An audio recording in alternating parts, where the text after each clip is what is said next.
Exodus chapter 33.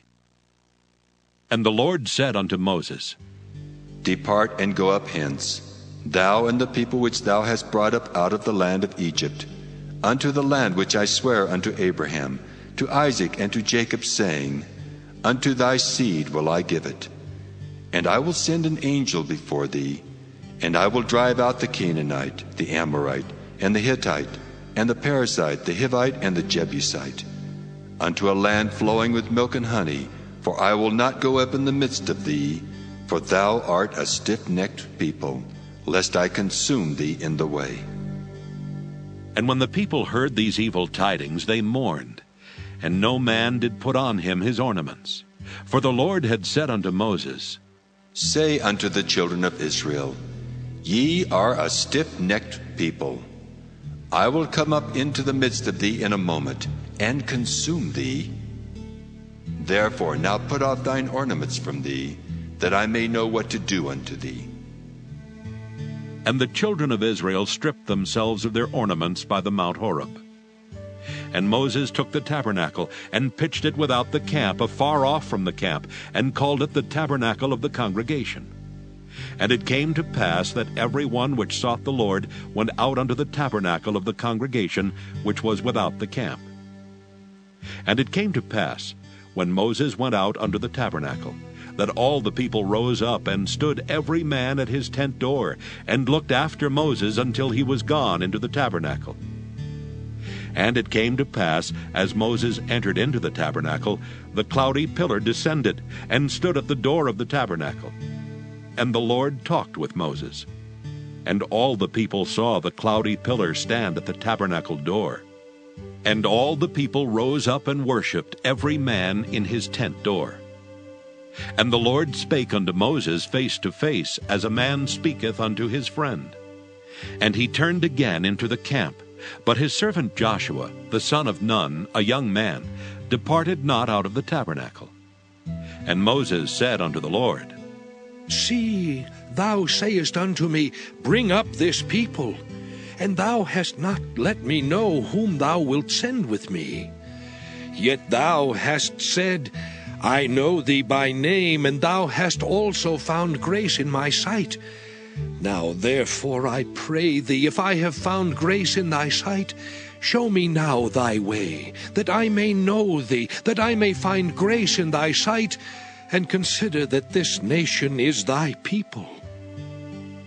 And he said, My presence shall go with thee, and I will give thee rest. And he said unto him, If thy presence go not with me, carry us not up hence. For wherein shall it be known here that I and thy people have found grace in thy sight? Is it not in that thou goest with us? So shall we be separated, I and thy people, from all the people that are upon the face of the earth. And the Lord said unto Moses, I will do this thing also that thou hast spoken, for thou hast found grace in my sight, and I know thee by name. And he said, I beseech thee, show me thy glory.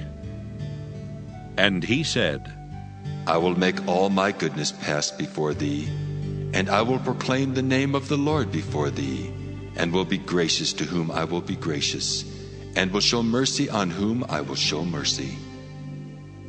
And he said, Thou canst not see my face, for there shall no man see me and live.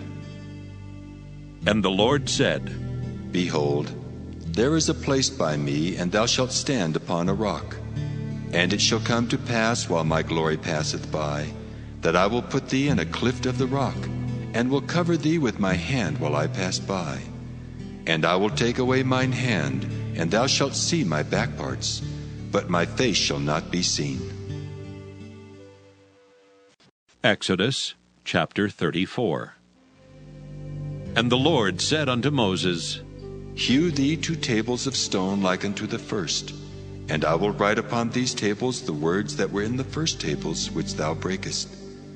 And be ready in the morning, and come up in the morning unto Mount Sinai, and present thyself there to me in the top of the mount. And no man shall come up with thee, neither let any man be seen throughout all the mount, neither let the flocks nor herds feed before that mount. Psalm 83, a song or psalm of Asaph. Keep not thou silence, O God, hold not thy peace, and be not still, O God. For lo, thine enemies make a tumult, and they that hate thee have lifted up the head. They have taken crafty counsel against thy people, and consulted against thy hidden ones. They have said, Come, and let us cut them off from being a nation, that the name of Israel may be no more in remembrance.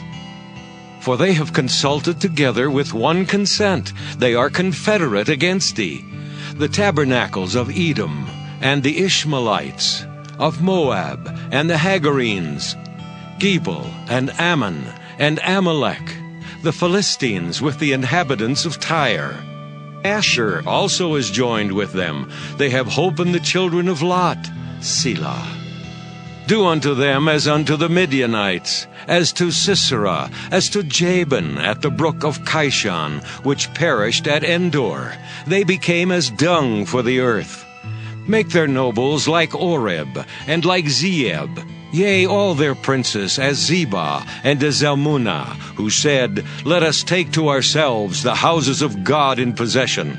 O my God, make them like a wheel, as the stubble before the wind. As the fire burneth a wood, and as the flame setteth the mountains on fire, so persecute them with thy tempest, and make them afraid with thy storm. Fill their faces with shame, that they may seek thy name, O Lord. Let them be confounded and troubled forever. Yea, let them be put to shame and perish, that men may know that thou, whose name alone is Jehovah, art the Most High over all the earth. Psalm 84, to the chief musician upon Gittith, a psalm for the sons of Korah. How amiable are thy tabernacles, O Lord of hosts! My soul longeth, yea, even fainteth for the courts of the Lord. My heart and my flesh crieth out for the living God. Yea, the sparrow hath found an house, and the swallow a nest for herself, where she may lay her young, even thine altars, O Lord of hosts, my King and my God. Blessed are they that dwell in thy house. They will be still praising thee. Selah. Blessed is the man whose strength is in thee, in whose heart are the ways of them, who passing through the valley of Baca make it a well. The rain also filleth the pools. They go from strength to strength. Every one of them in Zion appeareth before God. O Lord God of hosts, hear my prayer. Give ear, O God of Jacob. Selah. Behold, O God, our shield, and look upon the face of thine anointed. For a day in thy courts is better than 1,000. I had rather be a doorkeeper in the house of my God than to dwell in the tents of wickedness. For the Lord God is a sun and shield. The Lord will give grace and glory. No good thing will he withhold from them that walk uprightly. O Lord of hosts, blessed is the man that trusteth in thee. Acts 20. And after the uproar was ceased, Paul called unto him the disciples, and embraced them, and departed for to go into Macedonia. And when he had gone over those parts, and had given them much exhortation, he came into Greece, and there abode 3 months. And when the Jews laid wait for him, as he was about to sail into Syria, he purposed to return through Macedonia. And there accompanied him into Asia Sopater of Berea, and of the Thessalonians Aristarchus and Secundus, and Gaius of Derbe, and Timotheus, and of Asia Tychicus and Trophimus. These, going before, tarried for us at Troas. And we sailed away from Philippi after the days of unleavened bread, and came unto them to Troas in 5 days, where we abode 7 days.